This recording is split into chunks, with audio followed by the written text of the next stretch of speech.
So Bhishma quickly uh, shows us that loyalty cannot be followed to a fault, right? You have to be loyal to the organization and not the position or a ruling family.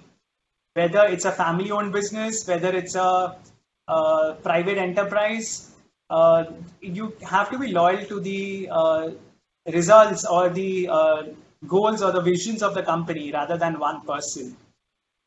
Dhritarashtra showed us that nepotism can be disastrous for the biggest of organizations. Hastinapur was one of the biggest, kingdoms of that time, the most powerful one.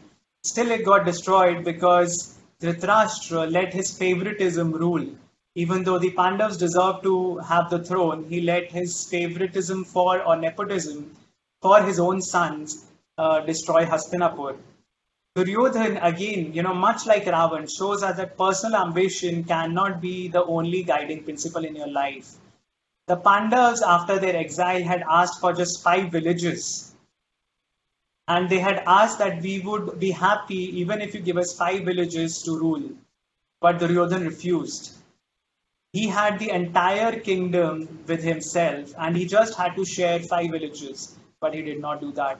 So the danger of trying to hoard everything for yourself is something we learn from Duryodhan. Dushasan or Karn, they are the typical yes men. They know that there are wrong things being done, but still they continue supporting those. And ultimately, it was dangerous for them as well as the one whom they were supporting. So important lessons again there for not just indulging in office politics for the sake of it, but actually giving more importance to merit. Yudhishthir, do not ignore the advice of subordinates. At the time of the game of dice, when he was putting everyone at stake, and when the unfortunate incident of Draupadi being put on stake happened, everybody was advising him against it, but he still did it. So as a leader, sometimes we think this is the right thing to do, but our subordinates, and if everyone else around us is telling us, no, don't go ahead with it, we should listen to them. So very, very important. Shakuni was the one who helped, he sort of encouraged the bad traits or bad side of Duryodhan's personalities. Krishna, prime example, as I said earlier, of breaking the rules and of out of the box thinking. That's a term that our HR colleagues use very often. But what does it actually mean? It means leaping out of the boundary that has been set for you and daring to do something which hasn't been done ever.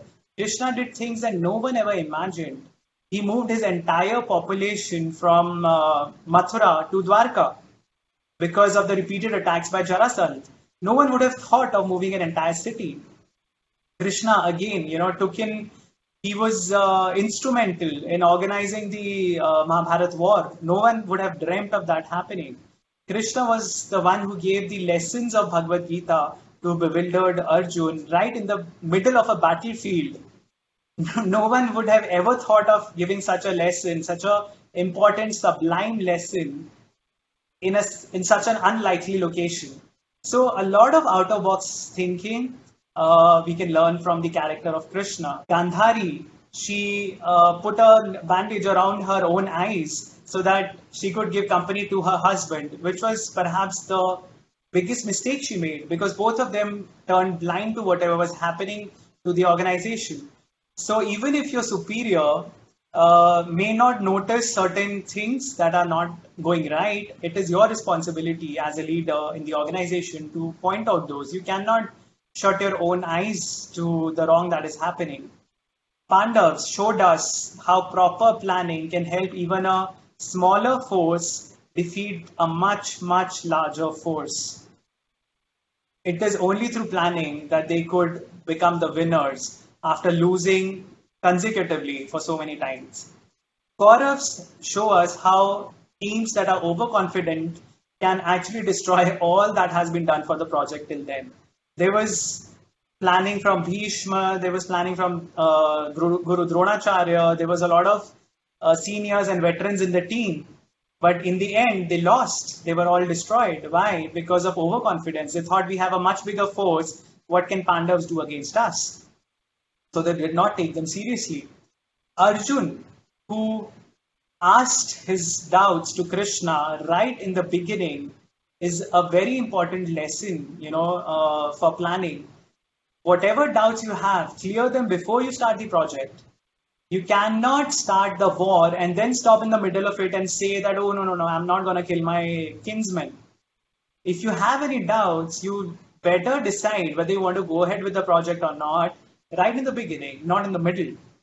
Abhimanyu, who was killed because he knew how to enter the Chakravyuh but not how to get out of it, again shows us that incomplete knowledge can be a dangerous thing. Shikhandi was the rebirth of Amba, who had, who had taken an oath to kill Bhishma. So Shikhandi knew that she would never be able to kill Bhishma on her own. She took help from Arjun. So the actual arrows were fired by Arjun. We all remember that beds of arrows, the bed of arrows that Bhishma was lying on, and those arrows belonged to Arjun. But Shikhandi was the front because if she was a woman, Bhishma had decided not to take up arms against women. And Arjun was hiding behind Shikhandi to fire those arrows.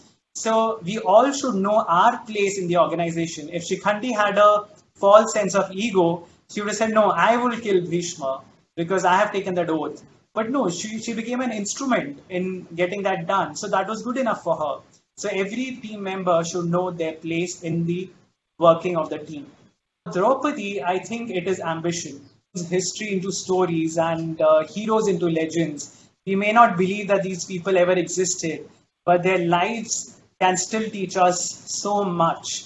It's not just in our personal lives, but even in our professional lives, professional careers. There's so much to learn from these ancient heroes and villains. And so very important for all of us to let's keep learning. And I end this presentation with this beautiful quote from the Rig Veda, Ano Bhadraha Kratvoyantu Vishwataha, which basically means let noble thoughts come to us from every direction of the universe.